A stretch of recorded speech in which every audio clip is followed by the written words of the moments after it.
Eu vou começar agora a passar algumas orientações, ainda não é a demonstração da busca. Depois dessas orientações é que eu vou fazer algumas demonstrações para vocês, tá? Você tenta usar todo tipo de grafia, sem acento, com acento, sem os caracteres especiais, com os caracteres especiais, né? Escreve errado, porque ela vai te dar a resposta do certo, ela vai dizer assim, você quis dizer tal coisa, né? Então não tem medo de escrever, escreve mesmo, tá? Juscelino Kubitschek é a palavra que eu mais dou exemplo de dificuldade de escrever uma palavra. E olha só, eu mesmo escrevendo errado, eu já tive a oportunidade de encontrar conteúdo com a escrita que eu escrevi errado. Então, às vezes, as pessoas também erram escrevendo e eu encontro o erro que eles tiveram, né? Legal. A caixa de busca lá, que eu falei para vocês, 95% de quem busca com uma palavra só, né? Mas ela pode compor até 32 palavras. A gente vai ver que tem operadores que eu posso usar com as palavras e os operadores não contam. Contam só as palavras que você submete com os operadores, né? A gente vai aprender a discernir aí. As aspas são um instrumento, um elemento de busca muito legal. Com elas eu posso encontrar pronunciamentos exatamente como a gente conhece que tenham sido feitos, né? Ou não. Se não tiver sido feito do jeito que você escreveu, mesmo assim o Google vai lá e acha a parte correta, porque ele encaixa as palavras que você usou e encontra o pronunciamento de alguém, tá certo? A gente vai ter um exemplo aqui. Depois eu vou explicar outras características específicas. Por exemplo, essa frase aí, ela tem dois pares de colchete. Siga-me quem for brasileiro. E a outra forma que ela está escrito é, quem for brasileiro que me siga. Né? Vocês sabem quem foi que quem foi que falou isso? Foi Deodoro da Fonseca, parece que foi na guerra da Cisplatina, uma coisa assim. Tinha uma ponte ligando aqui até não sei se é o Uruguai ou o Paraguai, e aí aqui tinha um monte de soldado morrendo praticamente, vamos lá que fosse 1000 soldados morrendo de fome, né? E do outro lado tinha 3000 ou mais soldados do inimigo, e estavam bem dispostos. E aí ele desembainha a espada para cruzar a ponte e ele diz, quem for brasileiro que me siga, ele vai na frente, não é história de cinema, é história verdadeira. Ele vai e ganha a guerra. Legal, né? Foi o Deodoro da Fonseca. São 3 frases que eu gosto de dar, que são muito fortes. Essa daí é, se enxerguei mais longe, foi porque vim sobre ombros de gigantes. Essa frase, ela simboliza muito o software livre. Essa frase foi dita por Isaac Newton. Isaac Newton era membro da Academia de Ciência Britânica e foi convidado para receber uma homenagem. Só que tinha uma outra personalidade que fazia parte da academia, que ele tinha uma certa diferença com essa pessoa. E aí ele escreveu uma carta pedindo desculpa para a academia, mas que ele não ia receber esse prêmio, porque se ele enxergou mais longe, foi porque ele veio sobre ombros de gigantes. Essa frase simboliza o seguinte, que ele achava muito injusto ele receber um prêmio se ele estava se utilizando de estudo de outros, como Kepler, por exemplo, né? Com os outros cientistas que ele deu continuidade no trabalho, aí ele ia lá na frente e ia receber o prêmio, ele não achava justo isso. Só que era aquela vontade de dar uma cutucadinha lá naquele cara que era meio diferente com ele. Mas isso é verdade também, é um conteúdo que a gente não encontra em português, esse conteúdo eu achei em inglês, essa justificativa do cara que é o estudioso do Isaac Newton e escreveu sobre isso, né? Não pergunte o que o seu país pode fazer por você, pergunte o que você pode fazer pelo seu país. Quem foi que falou? John Kennedy, né? Na hora dele assumir a presidência da República, foi no primeiro discurso, e isso você encontra hoje no YouTube. Quer fazer uma pergunta? Não? Alguma pergunta, gente? Então, esses exemplos das 3 frases que eu dei, é um exemplo que você pode usar para buscar frases, pronunciamentos. Bota entre aspas, porque a aspas, ela fecha uma série de características. Uma, como a palavra está realmente escrita. A outra, a ordem que as palavras são escritas. A outra, a proximidade das palavras. Né? Porque uma coisa... Por que proximidade e ordem é diferente? Porque eu posso buscar assim, língua portuguesa, sem aspas. Ele vai trazer para mim um cara que narrou um churrasco que ele fez na casa dele, assou uma língua de boi e convidou a amiga dele portuguesa para comer com ele aquele churrasco. Então ele não encontrou a língua portuguesa que ele queria. Como é que você vai encontrar a língua portuguesa, nossa língua nativa? Aspas, língua portuguesa, aspas. Aí você fecha como ela está escrito, na ordem que ela foi escrita e na proximidade que ela foi escrita. Beleza? Essa é a característica que a aspa dá à cadeia que você está buscando. O wildcard, eles chamam de wildcard, ou coringa, né? O coringa no uso de buscas textuais é o asterisco. Então, ali eu dei um exemplo, né? Abre aspas, sistema de espaço, asterisco, fecha aspas. Aí você vai ter todas aquelas formas de resultado ali. Sistema de controle, sistema de administração, sistema de contabilidade, sistema de informação, sistema de investimentos, sistema de proteção. Eu fui para mais de 100 resultados para buscar quais as variações que ele estava me trazendo naquele momento. Tem uma frase que eu digo que também é importante. A busca jamais será a mesma. Porque se você busca hoje ter um resultado, amanhã você vai ter outro. E esse resultado pode ser daqui a pouco, a mudança. Porque a indexação e a disponibilidade de resultados que o Google dá para você, ela é dinâmica. É rapidinho aquilo ali. Por exemplo, ele percebe que eu só faço postagens, por exemplo, de 2 em 2 meses. Então ele vai fazer uma consulta de 2 em 2 meses. Ou de mês em mês. Mas quando ele vê um jornal como, por exemplo, o Correio Brasiliense ou o Estadão, que todo o tempo o jornalista está produzindo conteúdo ali, então eu acho que o agente já é assim, um cara que está sentado numa cadeirinha lá dentro do site e já está indexando, entendeu? Eu acho que o agente do Google não sai do site, porque todo o tempo estão produzindo conteúdo em jornal digital, não é isso? Mas no meu não, ele percebeu, não, esse cara não produz muito, então eu vou lá de vez em quando. Quando ele começa a perceber que a minha frequência começa a diminuir o tempo, ele começa a indexar mais cedo. Deu para entender como é que funciona? Beleza? É por isso que, às vezes, o último segundo, por exemplo, da UOL, o agente do Google está todo o tempo lá na página, só jogando para o índice as atualizações que está saindo da notícia. Por isso que o cara fez agora um fato e logo em seguida já está na rede. Já está disponível no Google, porque antes o cara já produziu o conteúdo, o agente do Google já viu que o cara produziu, indexou e jogou o resultado. Beleza?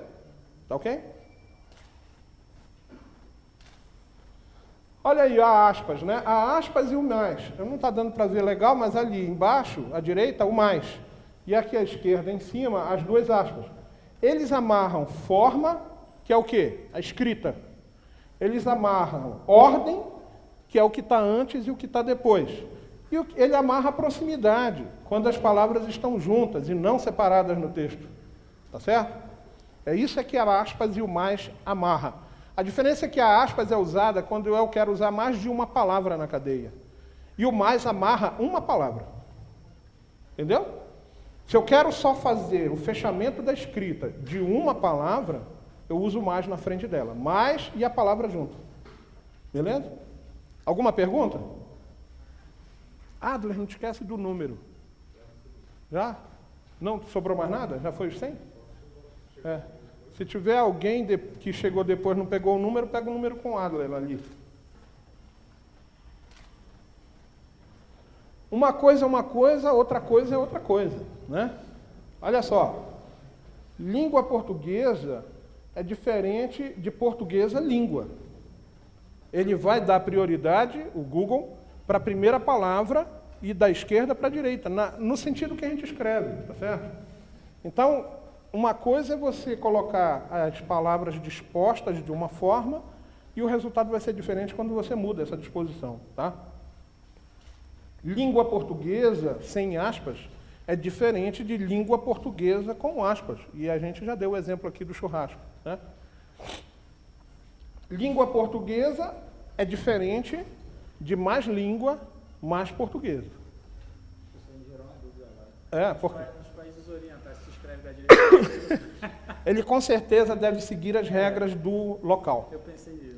Ele segue. O árabe, que é de cima para baixo, né? Já identifica também o local que você está. Já identifica. E você entra, já aparece o local. Já aparece lá. Antigamente você mudava. Antigamente você tinha que definir isso. Por exemplo, onde é que eu estou? Eu estou em Brasília. Onde é que eu estou? Estou em São Paulo. Hoje você não precisa fazer isso, mas você pode mudar se você quiser. Você quer, por exemplo, tem duas formas de você fazer referência a um local diferente daquele que você está. Um é colocando o nome do local na busca. Tá? O outro é você mudar na configuração qual é o local que você está, ou qual é o local que você quer buscar. Existe lá em configurações, busca avançada, não é na busca avançada, é outra, mas a gente sabe aquele símbolo de engrenagem que fica do lado direito? Você clica ali, uma das opções vai te levar à opção onde você diz onde você está. Tá certo? E outra coisa, você está onde está o teu provedor. Porque quem te dá o IP é o teu provedor. Então, se você está em Taguatinga, mas o teu provedor é em Brasília, então o teu IP vai ser como se você estivesse em Brasília. Deu para entender isso aí? A detecção do local não é milagre. É uma coisa matemática. Todos os IPs são distribuídos por região. Então, o Brasil tem uma faixa de IP. Aí, cada estado tem uma faixa, dentro daquela faixa nacional. E cada cidade tem uma faixa atribuída àquele estado. Tá certo? É uma coisa consequência da outra. Então, quando você liga a tua máquina, que o provedor te conecta na rede, ele vai te dar um IP que foi dado para ele, naquela região. Por isso que às vezes o cara está no interior, mas o provedor dele é na cidade. Aí ele pega uma localização que não é a dele. Tá certo? Tá caindo aqui, eu vou tirar, tá? Tá ficando feio o negócio. Eu sou bonito. Quando você coloca manga, olha só quais são as variações que ele te traz, quando você coloca manga. Por isso que o mais é importante, quando você quer buscar aquela informação, e há aspas, né? Que você quer fechar na forma. Quando você põe manga, ele traz para ti resultados de manga, mangas, mangá, mangás, mangá com H. Mangá com H é como se tivesse o acento agudo no A, porque era o que se usava antes em telex. Porque o telex não tinha aqueles caracteres acentuados, aí o T era o circunflexo. Né? Você era V-O-C-E-T. É o E e o H. Então, existem essas escritas ainda. Né? Aí ele traz mangue, mangues, mangal, mangaus. Ou seja, ele traz todas as variações próximas daquela palavra que você escreveu. Por quê? Ele desesperadamente vai querer encontrar um conteúdo para ti. A tendência dele é trazer aquilo que está mais próximo daquilo que você está tentando buscar. Deu para entender aí? Pedro traz Pedro, pedros, pedra, pedras. Joga, jogar, junto, junta. Deu para entender como é que ele funciona? Ele traz aquilo que está próximo daquilo que você escreveu. Mesmo que você faça aspas ou use o mais, quando ele terminar todas as possibilidades corretas da escrita que você pediu para ele, ele vai trazer as variações logo em seguida. Uma vez, eu fui num consultório e eu achei tinha lá, no meio daquelas revistas lá, tinha um dicionário de palavras afins. Isso, palavras afins. afins. Não sei se o pessoal conhece. Já. Eu acredito muito que o Google usa muito o dicionário de palavras afins. Sim, com certeza. Eu nunca tinha escutado falar de um dicionário de palavras afins. Tranquilo. 20 anos atrás, Tranquilo. E olha, isso não é uma coisa, isso não é um segredo, isso não é um milagre. Eu costumo dizer que tecnologia não é milagre, é exato. Né? O que é que o Google faz? É mais ou menos parecido com o que o cara que quer quebrar a tua senha faz. O cara que quer quebrar a tua senha, ele tem lá um arquivo com 1 trilhão de palavras em TXT, que não ocupa muito espaço não, tá? O texto ele não ocupa muito espaço, a imagem ocupa, o áudio ocupa, o vídeo ocupa, mas o texto não. O texto é bem reduzido. O que é que ele faz? Ele tem um arquivo com um monte de palavras, 1 bilhão, 1 trilhão de palavras. E aí ele roda um programa. Esse programa vai rolar as palavras que estão naquele documento de texto e testar a tua senha. Pá, ele fica fazendo isso. Num piscar de olhos são milhões de combinações possíveis que ele executa. E aí ele chega e quebra a tua senha. É fácil. Então o que o Google faz é justamente isso. Ele pega, ele tem um dicionário, vamos dizer, né, entre aspas, a grosso modo, que não é exatamente isso, mas é como se fosse, onde você tem aquelas palavras habituais utilizadas na língua. E aí, tudo que estiver próximo daquilo que você digitar, ele te traz de resultado. É esse que é o fundamento. Beleza? Alguém tem alguma pergunta? Está tranquilo? Tudo isso que eu estou falando, vocês estão entendendo? Alguém conhecia esses detalhes? Não? É simples, né? Mas é o que o pesquisador descobre. Nós, pesquisadores, né? A gente tem dois tipos de pessoa. Aquela que gosta de usar e aquela que quer saber como funciona. O que quer saber como funciona é o pesquisador. É aquele que não observa, ele não se satisfaz sozinho. Ele precisa entender como a coisa funciona. E a observação, ela não é técnica, não, gente. Tudo isso que eu estou passando aqui para vocês não é resultado de um estudo técnico, eu peguei livro complexo, não sei o quê. Não, é só observando, fazendo a busca, vendo o resultado. É coisa simples, né? Eu ainda não entrei na questão técnica. Sim, o tio. O tio, quando eu coloco o tio antecedendo a palavra, ele traz para mim todos os sinônimos daquela palavra. E eu costumo dizer o seguinte, são sinônimos contextuais. Não que ele vai trazer todos os textos que têm relação de significado com aquele que você antecedeu com tio. Não é isso, né? Você não está aqui num dicionário de sinônimos. Você está num dicionário de sinônimos contextuais. Ou seja, ele vai trazer para ti palavras próximas daquela que está no tio, mas que diz respeito ao conteúdo que você está buscando. Não tem nada a ver com dicionário de sinônimos. Tá? Então, quando eu busco assim, Linux, espaço, tio guide, e eu gosto muito de usar o guide, porque o guide está em inglês e o maior conteúdo na internet é em inglês. Aí ele traz guide, guia, tutorial, tips e tricks, que é dicas e macetes, né? Apostila manual, dicas, truques, tá? Todos os que tiver Linux e mais essas palavras que tem a ver com o significado da palavra guide, beleza?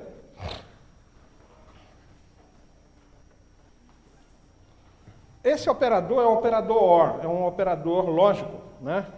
Quem já estudou matemática booleana, George Boole, que foi o cara que criou o princípio de funcionamento desses operadores, e que é extremamente muito utilizado na linguagem de programação. Isso é o que decide a inteligência do sistema, só para você ter uma ideia da importância. O OR é um operador de ampliação, eu costumo falar, porque ele aumenta as combinações das palavras que você utiliza com ele. Por exemplo, hardware or software. Aí vem resultados com páginas só de hardware, com páginas só com a palavra software e com as páginas que tem os dois juntos. Deu para entender? Beleza? Então vê como ele permite um número muito maior de resultados, né? Mas existe o redutor, que é o AND, é o de resolução, porque ele restringe o resultado àquelas palavras utilizadas. E esse é o padrão da busca. Quando você coloca 3 palavras, as 3 palavras estão conectadas pelo operador AND. É transparente isso. Você não precisa colocar o AND. E outra coisa, o operador tem que estar em letras maiúsculas, tá? Que é isso em inglês. Não é OU maiúsculo, é OR maiúsculo. Não é E maiúsculo, é AND maiúsculo, tá? Deu para entender? Então, quando eu ponho hardware e software, olha a restrição como é enorme. Não vem páginas só com hardware, não vem páginas só com software. Não vem páginas com uma ou outra, vem páginas só com as duas. Hardware e software. Outro detalhe, você pode ir pesquisando a todos os resultados, vai chegar um momento que ele vai trazer as só com hardware, as só com software, porque é como eu falei ainda agora, o Google está desesperado para te dar um resultado. Então ele traz tudo aquilo que é possível dentro da lógica que você colocou na caixa, e depois que ele esgotar isso, ele vai vir com todas as possíveis buscas que você esteja interessado. Beleza? Tá? Se você não encontrou com a pergunta, simula a resposta. Quem descobriu o Brasil? E geralmente é o que o pessoal fala, né? Quem descobriu o Brasil? Sei lá, pergunta para o Google. Aí você vai lá e faz a pergunta, ainda põe a interrogação no final. Como quem diz assim, ele vai ver que a interrogação, ele sabe que eu estou perguntando. E a gente vai aprender que isso não tem nada a ver. Mas você chega lá e diz assim, quem descobriu o Brasil? Aí ele te diz, Pedro Álvares Cabral. Mas você pode dizer assim, quem descobriu o Brasil foi... Aí ele te diz, foi Pedro Álvares Cabral. Ou seja, você simulou a resposta, né? Então, se você não achou na pergunta, acha na resposta. Agora eu quero esclarecer por que se eu perguntar não vem a resposta e se eu responder vem a resposta. Porque às vezes a pessoa não escreveu a pergunta. Porque a técnica é você usar o que naturalmente a pessoa que colocou na página está usando. Então, de repente, ele não usou, e geralmente o pensador ele faz isso, ele não pergunta, né? Ele pergunta respondendo. Vocês conhecem a história de Sócrates? Né? Já viram? Tem um filme, Sócrates, está em italiano, está legendado, se você quiser pode achar no Google, no YouTube. As pessoas chegavam com Sócrates e perguntavam assim, mas o conhecimento é algo fácil de ter? Aí ele diz assim, e você acha que deve ser fácil o conhecimento? Ou seja, ele respondia com uma pergunta.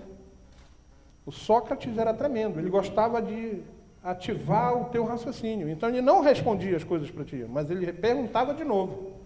Tá certo? É muito legal. Então, a pergunta e a resposta, né?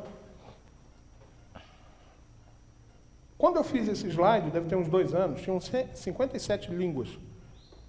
Eu mantive, porque ele está bem produzido, eu gostei, está bem bonito. E porque, sei lá, a tendência é abarcar todas as línguas e todos os dialetos, né? Por exemplo, não se diz que se fala africano na África, se diz que fala africans, porque africans é um dialeto, né? Se fala um dialeto africano, e lá tem mais de 250 dialetos. Então ele pode querer colocar esse dialeto lá. Beleza? Então, senão eu vou estar atualizando todo o tempo, não dá tempo, eu tenho que fazer a pesquisa, né? O Google, ele faz diferença quando você repete a palavra.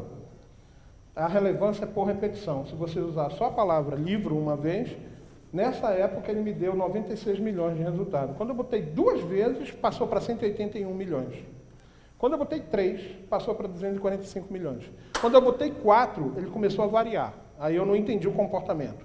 Mas não era a minha intenção entender o comportamento, porque senão eu vou ter que fazer uma vida pesquisando isso. E não é meu interesse focar num aspecto, eu quero focar todos os aspectos. A intenção aqui é dizer para você que a repetição da palavra influencia na busca. Porque o que é o mais importante? É a gente entender os mínimos detalhes.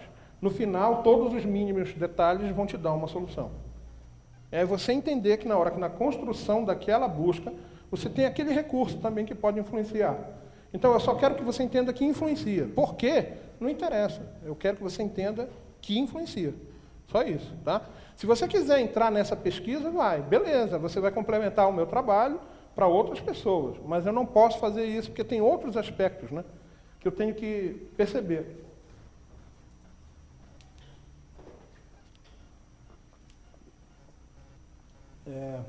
A rua onde reside a rata do rato que roeu a roupa do rei de Roma. A frase é mais simples do que isso, mas eu ainda complementei ali no início com alguma coisa. A intenção desse slide é mostrar para você o seguinte, os conectores da língua não influenciam na busca, né? O de, da, com, o, a, por, pela, da, do, isso não, ele não considera. Ele pega as palavras principais. E aí a gente percebe que ele pega as palavras principais e lá nas variações das palavras a gente percebe que ele considera a raiz da palavra, se você for estudar linguística, né? Tá? Para contar a quantidade de palavras na caixa, ele considera os conectivos? Ele não considera os conectivos, não. Só as palavras principais, tá? Na verdade, são palavras que têm sentido. Por exemplo, como eu descobri qual era o limite, porque veja bem, gente, eu não pego livro técnico, não sei o quê, porque não é encontrável. Essas coisas do Google e de outras empresas que detêm um pouco das suas técnicas mirabolantes, elas não são públicas. Então você tem que pesquisar, né? É um trabalho de desconstrução mesmo. Você tem que, sabe, desconstruir, construir, desconstruir, construir de novo. Então, o que foi que eu fiz para descobrir quantas palavras eram realmente que influenciam na busca, ou que ele considerava? Eu fiz assim, escrevi 1, 2, 3, 4, 5, 6, 7, 8, 9, 10, 11. Aí eu dei um enter. Ele não me deu... Quando eu comecei a estudar quantas palavras o Google considera naquela caixa, quando eu botei esse 11, ele diz assim, a partir da palavra tal, desconsiderou, porque o Google só considera 10 termos. Aí eu descobri que ele considerava 10 termos. Sacaram como é que é a questão da pesquisa? A pesquisa é uma coisa nata. Você vai fazer isso. Porque, às vezes, por exemplo, como eu disse ainda agora, poucos pesquisam, muitos usam. Mas é porque os que usam ainda não descobriram aquilo que lhe move. Porque todo mundo tem algo que lhe move para descobrir, para estudar, para aprender. E eu descobri isso aí. Quando eu estudava, tinha 12 anos, eu estudava com 5 livros de matemática. Eu não queria um só. A mamãe perguntou, por que você quer outro? Porque eu quero saber o que o outro cara fala sobre isso. Né? E até hoje eu tenho um monte de livro de introdução à informática. Porra, o cara está com 50 anos, está velho, comprando livro de informática. De vez em quando eu vou ver livro de introdução. Hoje eles são muito mais bem formulados, melhor formulados, né? Considerando tecnologias novas. Mas é porque eu gosto de ver como a pessoa aborda aquele assunto. Às vezes o cara ensina uma coisa que o outro complicou de uma forma fenomenal. Então, eu posso usar essa facilidade na hora de ensinar aqui.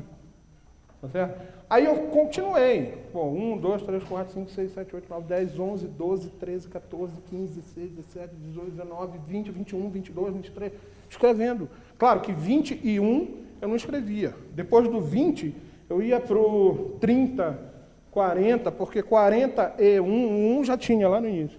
Então, eu não queria repetir a palavra. E aí eu descobri que era 32. Só depois foi que o Google divulgou. Né? Então, a palavra principal da frase é que importa. Lembra que eu falei sobre a pergunta e a resposta? Que eu disse assim, não é preciso perguntar. Não, você basta colocar assim, descobriu Brasil, ou então Brasil descobriu. Aí você economiza um monte de palavras, né? Que você diz assim, quem descobriu o Brasil? Interrogação. Não, descobriu o Brasil, pronto, a gente já te traz, tá? A relevância pela ordem, que a gente já falou, língua portuguesa e portuguesa língua. São resultados diferentes porque ele prioriza a palavra esquerda. E aí diz assim, eu vou pegar todo mundo que tem essa esquerda primeiro e a segunda em seguida. Tá certo? É assim que ele faz. A relevância pela proximidade, né, já falamos, a aspas. A linguagem da interface. Poxa, a linguagem da interface é muito importante. Futebol no site americano é diferente de futebol no site inglês. Só para você ter uma ideia. Só por aí já começa a você entender que é diferente. São mesmas línguas, né? Mas localmente são diferentes. É igual aqui no Brasil, Nordeste, Sudeste, Centro-Oeste. Né? Aqui tem gente que fala açaí, tem gente que fala jussara. Tem gente que fala mandioca, tem gente que fala macaxeira, ou aipim, que foi o lançamento depois do iPhone, né? Não, e manga. Por exemplo, manga de blusa, manga fruto, manga daquele nosso velho lampião. Ele sabe o que é isso, ele tem a minha idade. Não. Eu sou... Então tem essas questões culturais mesmo. O Google vai aprender isso. Tá? Até por isso que eles têm os escritórios nos locais. Né? Ignora a ortografia que o Google corrige. Inglês ou português? O inglês não usa acentuação. É muito importante no livro, né, que eu vou dar uma sorteada aqui no final da palestra, e no final do evento o Anderson vai também sortear um segundo livro. Nesse livro eu friso muito essa questão do conteúdo americano ser maior volume. O americano começou criou a internet e criou conteúdos mais cedo do que qualquer outra língua. Então tem tudo muito em inglês. Agora, o conteúdo deles é muito maior, muito mais técnico, muito mais profundo. Eu costumo dizer que os maiores sites, os sites horizontais, são os espanhóis. Você encontra muito site horizontal. O que é o horizontal? Ele fala de muitos assuntos diferentes. Agora, você encontra muito site vertical. Você encontra muito site vertical em inglês, americano. O que é o site vertical? É aquele que fala profundamente daquele assunto, né? Em nível de profundidade científica, específica. Deu para entender aí? Tá? E é o importante pelo seguinte, tem alguns sistemas que a gente vai ver aqui, que se eu acentuar, ele não funciona. Tem que ser não acentuado. Por quê? Porque a base de dados está em inglês. Então tem que estar escrito na forma inglesa. Tá? Estarmos logados também ou não influencia. Não aparecem as palavras, mas influencia em vários aspectos, né? Pela quantidade de respostas dadas, pela priorização que o Google vai dar. Por quê? Porque você, se estiver logado, se você fizer buscas logado, ele vai aprender o teu hábito. Então, na próxima busca, ele diz assim, esse cara gosta de livro do Google. Então, quando eu perguntar Google, ele me traz todas as referências literárias do Google em primeiro lugar. Existe, inclusive, uma linha de editores que condenam isso, porque dizem que o Google cega você. Porque ele só dá aquilo que você quer e que você tem afinidade. Impede você de conhecer outras culturas, por exemplo. Vamos chegar a esse ponto aí, que na verdade é isso. Mas se você for um pesquisador consciente, um usuário consciente, você vai saber de como burlar isso. Não logar. Agora, infelizmente, tu não pode mudar o teu IP. Tu pode até mudar, mas vai ficar regional ainda. Então vai ficar naquele local. Se você quiser descobrir alguma coisa em outro lugar, você vai ter que usar o recurso de direcionamento dentro da busca, que é o que eu já falei. Coloca a palavra do local. Né? Ou então muda na configuração local. Essas coisas. Tá? Aí é mais ou menos um resuminho de alguns operadores avançados que se usa no Google para fazer encontro de conteúdo. Esse livro, exclusivamente, o primeiro, ele trabalha muito técnica de busca por utilização de termos, única e exclusivamente, não de operadores. O segundo livro vai ser de operadores, e assim, eu acho que vai ser uns 3 vezes o tamanho desse. Esse daqui tem 332 páginas. Eu acho que vai chegar a 1000 o outro, porque é muito mais, né? Já pensou falar de cada um desses aí e dar exemplo e tal, né?